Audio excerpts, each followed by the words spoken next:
And I see retirement as that shove off the top of the mountain into this beautiful blue water.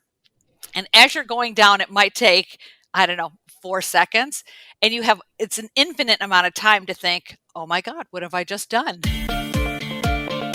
Welcome to Breaking Money Silence, a podcast series aimed at helping all of us talk more openly about money. Your host, Kathleen Kingsbury, is a wealth psychology expert who is doing what she does best, speaking about taboo topics. International speaker, author, and founder of KBK Wealth Connection, Kathleen understands money and our relationship with it. Now, here is Kathleen. This episode is sponsored by Plan Well, Be Well. Plan Well, Be Well is a place that connects your financial well-being to your personal well-being.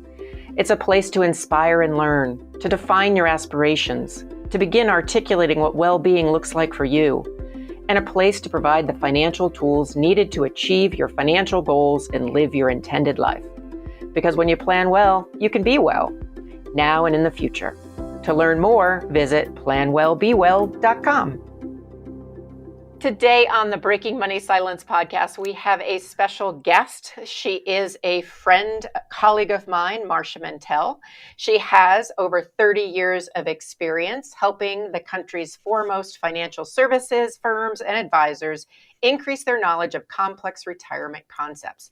And what I really like about Marcia is she has an incredible ability to translate those concepts into everyday language in order to educate people and to motivate people to take the right steps to achieve the retirement they desire. Recently, in 2021, she was named one of the experts in financial services who push the industry forward by Think Advisor. Yay, Marcia. And she is the founder of Mantell. She is the founder of Mantell Retirement Consulting. She is an author and she has a blog. Welcome, Marcia. Thank you, Kathleen. What a fun introduction. Well, I am excited to have this conversation because we are talking today about the retirement realities and negotiating around retirement. And I think sometimes people don't even know that retirement and what that's going to look like can be negotiated. So tell me a little bit about your experience helping advisors or helping people that you're educating understand that there's a difference between the fantasy of, "Woo, I'm going to retire, it's going to be one big party," versus the reality. You have hit it, out of the ballpark with that, Kathleen, because that's exactly what I hear, that couples and individuals are happily working. They're doctors, they're lawyers, they're doing whatever it is. They've built their career, for like 40 years. It's like, oh yeah, and I'm going to retire in December. Fabulous. What are you going to do? Dead silence. No idea. Like, no idea. It's like, well, I'm just going to stop working. It's like, well, okay, but what are you going to do? And the fallback answer is always, to a T, it's travel. It's like, oh, that's great. Where are you going? Oh, I'm going to do 3 weeks in the national parks. Or I'm going to go to Europe for a month. Outstanding. What are you going to do for the next 30 years minus 1 month? And it's the deer in the headlights. They have no idea, never thought about it. And now you sort of challenge them. And sometimes usually it's the wife, if this is a couple, nudging the husband with the elbow, the pointy elbow, nudge that it's like, see, told you. But it's not anything people really think about. They need to climb that mountain. I try to use a lot of visuals with both advisors and consumers. And you have been going up the mountain. You've done this amazing climb. And now you get to the top of the mountain. How you getting down? And I see retirement as that shove off the top of the mountain into this beautiful blue water. And as you're going down, it might take, 4 seconds. And it's an infinite amount of time to think, oh my God, what have I just done? And then you hit the water and you're retired. So now what? Well, that's interesting. So before we even get into now what I'm curious about, because we're breaking money silence on it, is why do you think this is a taboo topic? Why do you think couples don't talk about this? Well, partly, I'm not sure couples talk about a whole lot of things, but there's a lot in the word retirement. There's a lot packaged in there that once you open that Pandora's box, there's a whole lot of conversation to be had. And sometimes it's just plain avoidance. So it's things like all the years you've had together that things didn't go well. Well, of course, that will come up. I often lead with that kind of strategy. And Dan will say, that happened in 1983. Do we still need to bring it up? So, some of these unresolved issues. Then another piece is you can't really believe you're here. Like, I just turned 60 last month and it's great. I had my birthday crown on. I'm I love celebrating it. that picture. That was awesome. Thank you. And it's really a great thing. Like, wow, I got to 60. On the other hand, it's, oh dear God, how did I get here? So you're grappling with that, and each person addresses that or denies it in their own way. One might be enthusiastic, the other's not so enthusiastic about it. And then the last piece, the big hidden or the big elephant in the room really is retirement does mean you're aging, and the aging topics can be really sensitive if you haven't been talking about them and jostling them about for lots of years anyway. Those are hard to get into, let alone the dying conversation. So these are much bigger topics. When we get to retirement, it's not only about what you're going to do or how much you saved or how much you didn't save or when to claim Social Security.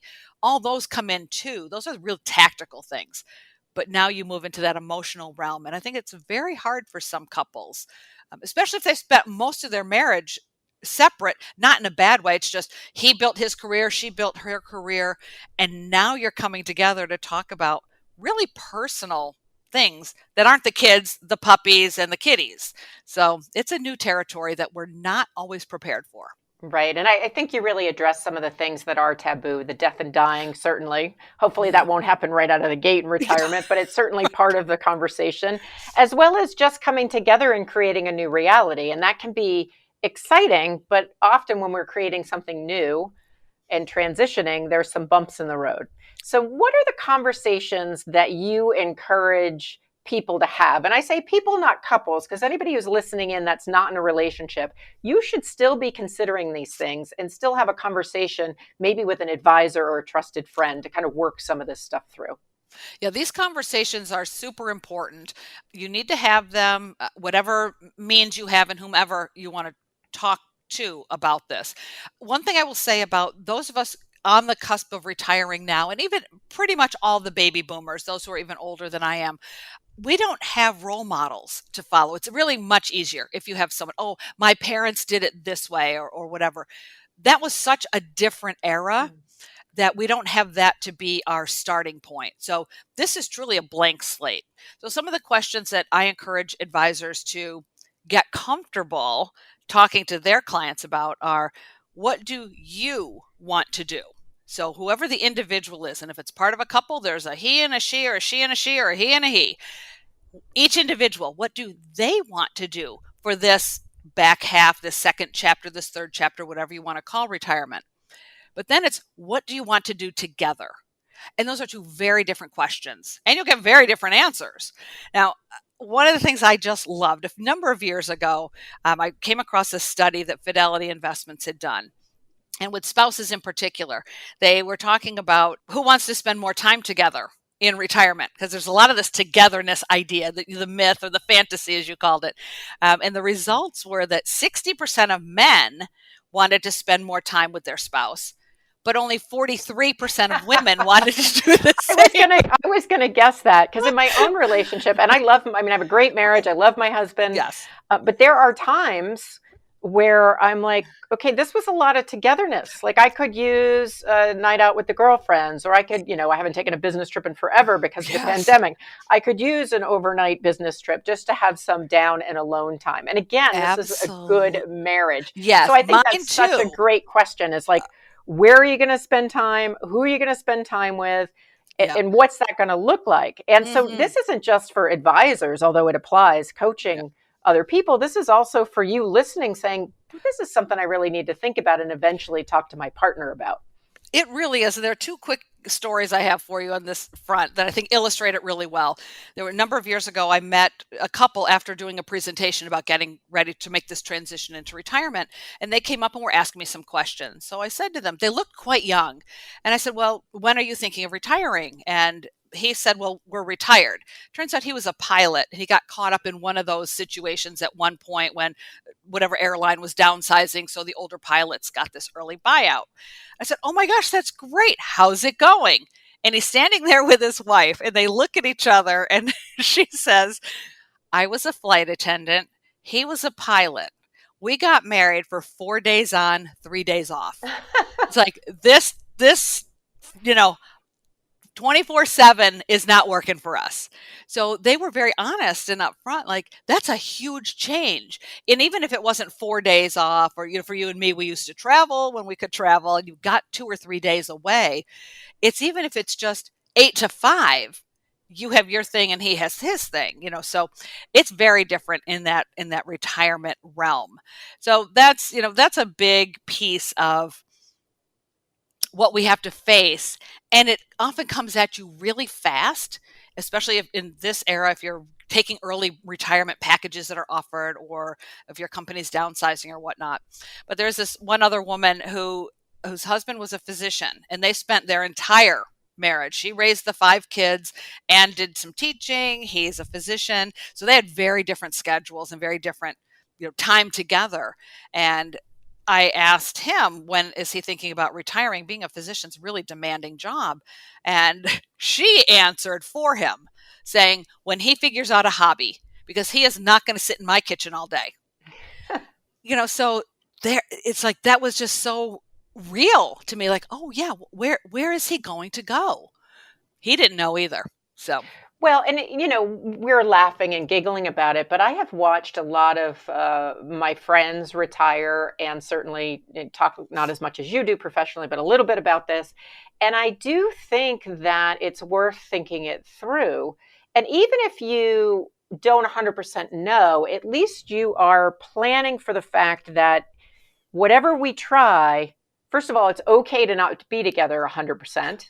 Yes. Especially if that was not your relationship for the last 40, 50 years. Right. And second of all, that it's okay to adjust, like to try something. And this is what I coach couples around this topic, is if you try something, you can always then evaluate in 3 to 6 months and say, is this working or is this not working? That Yes. It doesn't have to be for all of retirement. No, and I think your time frame is great, because people also think, oh, we're going to try cooking together, let's say. And we try the first dinner and it's awful. Not the food, the whole process. You're in each other's way. He does it this way, she does it that way. It's just a disaster. You don't get to try just one day. You have to keep working. It's like learning to dance again. You're learning new steps. You're learning a whole new choreography together. And you do have to give these things time. And then after 3 or 6 months, if it still stinks, okay, that's not what we're going to do. Better go on to the next thing. Let's try winemaking next instead. And the other thing that I see a lot is couples deciding to retire at different times. So it isn't that they're both jumping, to use your metaphor, into the water off of the summit at the same time. It's like one's jumped and kind of treading water and the other one's still climbing up the mountain. And so that is a really interesting thing unto itself. In my marriage, I had always thought that that's how it would go for us. We're a couple years out, so I don't know. But my husband would like to retire like that. And I see myself as kind of a slow descent. Yes. Into the water. But how do you handle that? Like, what are the questions or what are the conversations that people should be having when there's a difference in your desire to work and continue to work? Well, I've seen some really great examples of that. So I tend to lead with examples to see, could this work? And they're, interestingly, from a traditional view of marriage and who's retiring first and such, these examples are men who have retired first. So in one case, his company was downsizing at age 58. So he, like so many people, are shown the door. And now what? But she was a corporate person and had no intention of retiring. So they did 12 years where he was retired and he found things to do and he created this new life that wasn't driven by the corporate schedule. So it really did work out well for him. Lots more tennis and joining a board. You take the tool bag that you leave the company with and you get to use it in other places. So he was really good about that. And they talk a lot about what each other was going to do and sort of check in. Like, is he really feeling bad that she's off every day going to the job? There maybe were bumps in the road, but because they would talk about these things and each try different things with their time, or he would, while she had the stability, that anchor, that stability worked really well for them. Another case, the grandpa decided he wanted to babysit for the grandkids and retire early. And she said, okay. So they had that discussion, like, can we financially do it? I mean, I know you want to do it, but they went down the financial conversation quite a bit. And when they figured out they could, in fact, have him retire early, and she was happy to keep working at the corporate job, and he made dinner every night. I think that might be the key in all the magic. If you're going to have I already have that, though. I'm very spoiled. My husband makes dinner every night. Oh my gosh, Dan's wife makes dinner every night. I know. I've heard Marcia's a great gal. A great gal. Yeah, so there are ways to, again, you're recreating this era and looking at it not for the next 40 years. This is the formula. You look at it for these next 10 years. Let's see how it goes. Let's chat again at the end of the first 6 months. Let's see how it's going after a year. And what I love about that example is you may have a man who was raised, in a society where it wouldn't be okay to just, at the time he was growing up, to hang out with the kids. And so what a great, wonderful opportunity to be able to do that. It really brings up the whole idea of family. Like, so it's your time together, but, you often hear people say, well, I want to spend time with my family or with the grandkids, or I want to move across country to be closer to so-and-so. And then the other partner may or may not be on board. And, I can imagine, while I love to spend time with family, if Brian said, oh, I want to move next door to my in-laws, I might say, well, maybe I don't. Yes. Life has been good a little bit further away from them, and from my family as well. It's an equal opportunity distance. Absolutely. Same over here. Yeah. It's a really tricky situation for a lot of people, especially if you're in a second marriage. And so, you may have kids and he may have kids, and how do you divvy up time where one spouse isn't thinking the other is getting more time, or really time away from them, from each other. So this is one couple has grandkids. She has grandchildren on the West Coast, and he has grandchildren and children on the East Coast, and they live on the East Coast. So they've had to create this negotiation where she does go to the West Coast a couple times a year, and usually he doesn't go.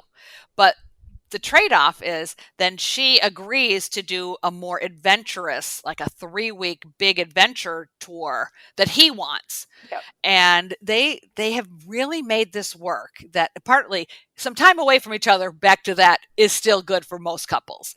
And so they get a little bit of time apart, and then they get this 3-week, real adventure through Europe and these cruises and these they do pretty extravagant travel that she might not normally have done. But this way they came to an understanding that he really wanted that kind of travel. She wanted to see her grands. It works.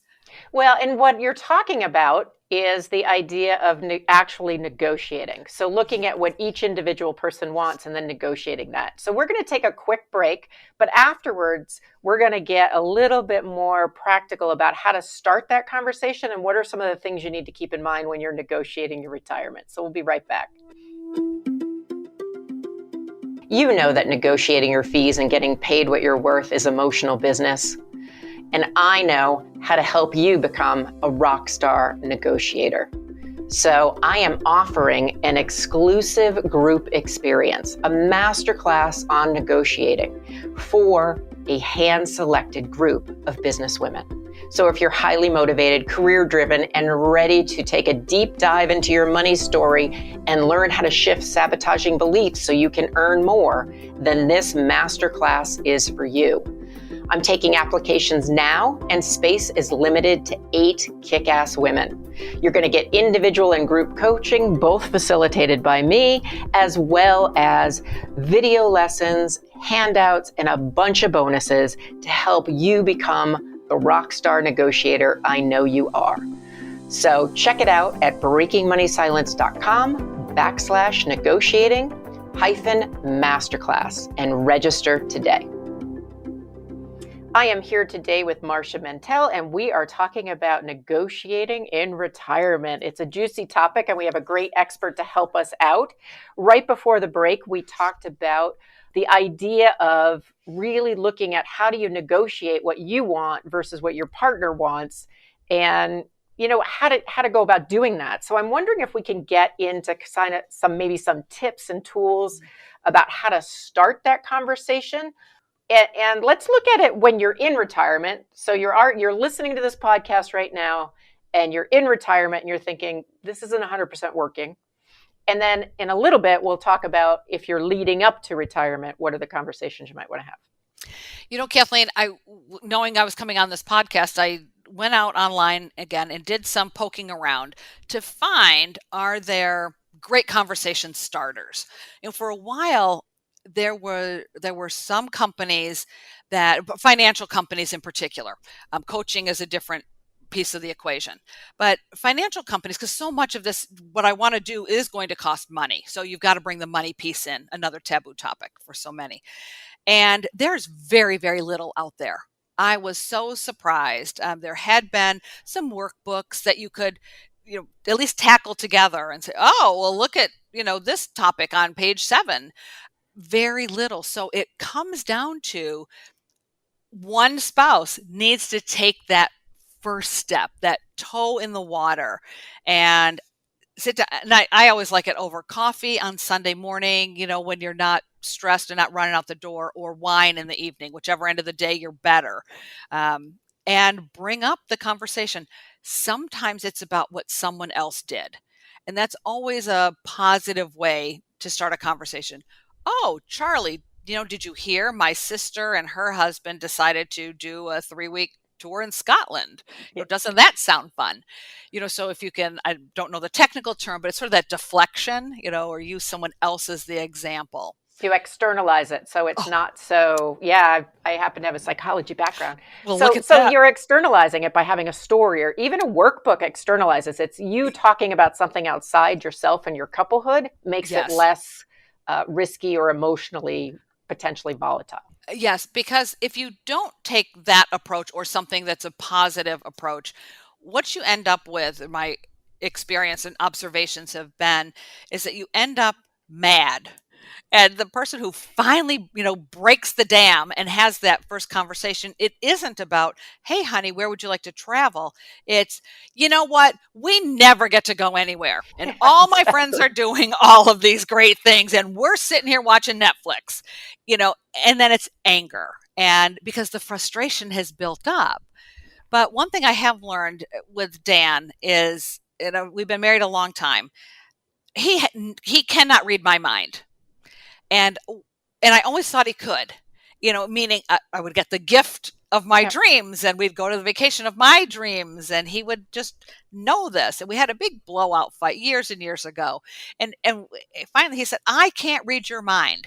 And that stuck like glue. And it's like, well, of course he can't. What was I thinking? So once you realize, there's no ill intent between partners and couples and even friends. If you don't speak your mind in a nice way, they have no way of knowing that's what you always wanted to do. Right. So, no, I absolutely. And one of the guidelines I have for a good financial conversation is don't mind read. So it's not only they can't read your mind, you shouldn't get into their mind, which is the big thing I like to do. You're going to say this next. Well, how do you know? So that doesn't you can be an expert but still make all the mistakes. So part of it is, I think what you're talking about is engage in conversations that are fun, that are light, that are kind of just brainstorming. Uh, Hmm. do you have any recommendations if someone does that and then it just doesn't go anywhere, or it ends up in anger? Yeah, that's a great question. I'm trying to think if I have had conversations with couples.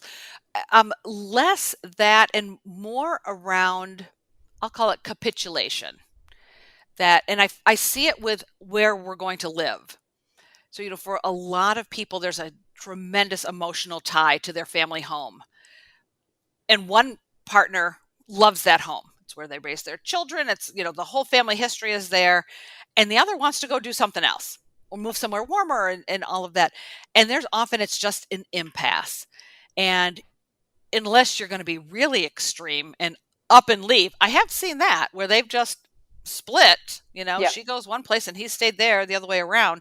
That's not very common. I've seen it a few times, but it's more that it's just resignation. The one who wanted to leave is just resigned, fine, the house isn't that bad, and they try to find other ways, to get away to Florida or Arizona for a couple weeks in the winter or something. Actually, a couple that I know just came to mind, and I don't know them super well. I know them from as friends, not necessarily a professional relationship. But he's a skier, so he'll spend the entire ski season here in Vermont, and she likes the beach, and so she spends most of the year in Florida. And so what happens is they each get their own enjoyment. Yet there are times where they flip. So I don't think, and I don't know if it's a formal arrangement, but I haven't seen her gone for a month, and I haven't seen him stay in Florida, and miss ski season for a month. Mm. So somehow this back and forth, and she came to Vermont and threw him a great birthday party. So the marriage is good. It's just figuring out, what do we want in life? How do we make sure our relationship stays the way it needs to be? But for some couples that works. And I think what we're getting at, Marcia, is different things work for different couples. They do. And this goes back to, for the boomers, we really are pioneers in this thing called retirement. You would not have seen couples in the 40s, retired couples in the 40s, where she's going to Florida and he's Never. never. I mean, that just did not happen. And today, with so much technology, you know, even though you hop on a Zoom call and you can have dinner together, even though you're 1,500 miles apart, so there's so much, if you can think about being creative and glean from what other boomers are doing and other retirees are doing, that will spark an idea for you. And it's, unorthodox, and we don't know anyone who's done that. It's all right. We're the pioneers. We're heading west, honey. Let's go. It's like, oh no, I'm staying back east. So it can be a really fun era, but it is about that conversation, and it doesn't always spark the first try.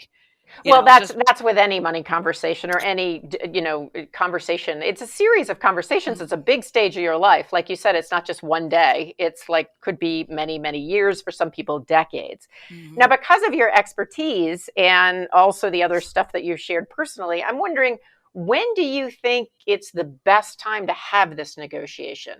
Is it in retirement? Is it in your 20s? Is it in your 40s? Like, when should couples or even individuals looking at this, when should we start to have this conversation, or start to just explore these questions for ourselves? My personal story and my professional observation is age 50. I think your 50th birthday, for both people or all people in the party, 50 is kind of a big deal trigger. This is a monumental thing, and real people hang on to and understand things like a 50th birthday. This was not your 49th birthday. So that gives you plenty of runway still before you're going to retire, because you may still need to save a lot of money, or you may need to make some big decisions, or your kids are just going to college, or they just finished. So a lot of stuff happens in your 50s. And then, man, you hit 60 and you needed to have some decisions made, because not everything can grow. You can't grow a garden overnight. These things take time and some nurturing. So it would be very helpful. Now, if you're already 60, then, you didn't get 50 in there. So don't worry about that. Then start today. But I think 50 is sort of this magical number. And if you can start the conversations there, it will ease any potential conflict. Well, it Oh, gives you some time and space. I mean, I'm 55 and there is, when I was 49 or even 48, 46, I remember thinking, what's the big deal about 50? And while I don't mind aging for the most part, there is something at 50 where all of a sudden you look and you go, wow, retirement is like 12, 15 years away. Medicare's 15 years away, Kathleen. Why, thank you. That's why you're my friend. So, but it does hit you differently. So I think that's a good benchmark for people. I mean, you can always talk about it. If you're past 50, it's okay to talk about it now. But that's not a nice benchmark to kind of think about halfway through your life, really thinking through what are these conversations. And so I would love to know if you have a workbook or any resources where somebody who is listening in says, you know what, I like what Marcia has to say. I want to see something in writing. I want to see a list of questions or something. Is there anything that you have like that? And if not, I'm going to tell you, you need to write it now. Oh, well, thank you for asking. And yes, I do. I have two things. Well, I have three things. So the first thing is I have a book called What's the Deal with Retirement for Women, Retirement Planning for Women. And while it's not just for women, it's just the stories in there were more focused on women and how we sort of approach That's the world. Okay. A large amount of our audience are females or people helping women. So that works. Excellent. It's interesting. And I wrote it as 10 key questions that you need to ask and answer before you retire. And what it does do is it sparks conversation between people. It doesn't just have to be a spouse. It can be you and your sister. Oh, I never thought about, whatever. And I don't like to budget, but here's really what I should do. So it is a conversation starter. That's what it was intended to be. As a companion to that piece, I have right now in with my designer is a companion workbook that goes with it that covers all these, not all, most of the major topics one would have to think about, whether they're living in retirement or making the transition to retirement. And that I use as a conversation tool, because I'm not a coach, but a conversation tool with people to make sure they're covering the major bases. And it includes topics like, do you have to be responsible for someone else? This is something people don't really necessarily think about in their retirement years, but are you going to be responsible for your mom? Is that sort of the family expectation? Caregiving question? The caregiving, absolutely, as well as the travel, or do you want a second home? Do you want a boat? Do you golf? Do you not? All those kinds of things that it's the spark that starts the conversation, and that helps. And there's a lot of that before we ever get to the money piece. It's like the first half is what you're going to do, what opportunities are out there, who you can see doing something you like versus somebody you see you don't like what they're doing. That's equally as important. So having that as the first half, and the second half is more the financial side. Like, well, can we afford to live in Italy for a year? Well, I don't know. We better look at the numbers. That's awesome. Those are great resources. We definitely will put the links in the show notes with anything that we've mentioned today. Where can people find out more about you and the work that you do? And I know you are, appearing more and more on some of these lives. So fill us in. Exciting. Well, thank you. Well, they can first and foremost get info on the company and on my background on boomerretirementbriefs.com. That's my blog. And I've been blogging for about 10 years, and I cover boomers who are doing really cool things in this era called retirement. There's so many interesting people, so many interesting things they do. So that's a fun place to start. You'll get some good stories, and you can always reach me through Boomer Retirement Briefs. The other place is for advisors in particular. If you're looking for assistance with building your own retirement business, it's mantellretirementconsulting.com. So there's information there on how I support advisors and home offices and such. So those are two really good places. Awesome. Well, Marcia, it is always so fun to chat with you and break money silence with you and talk about retirement or some of these other topics that we've talked about in the past. So thank you so much for breaking money silence again with me today. Thanks so much for having me back, Kathleen. It is always a pleasure. This episode is sponsored by Planwell Be Well. Planwell Be Well is a place that connects your financial well-being to your personal well-being. It's a place to inspire and learn, to define your aspirations, to begin articulating what well-being looks like for you, and a place to provide the financial tools needed to achieve your financial goals and live your intended life. Because when you plan well, you can be well, now and in the future. To learn more, visit planwellbewell.com. Thank you for listening to Breaking Money Silence, hosted by Kathleen Burns Kingsbury, a wealth psychology expert, author, and founder of KBK Wealth Connection. If you like what you heard today, be sure to subscribe on iTunes or your favorite podcast app and leave a review. Also, share this episode with your friends and family. It is a great way to get the conversation started. For more money talk tips and information, or to hire Kathleen to speak at your next event, go to www.breakingmoneysilence.com.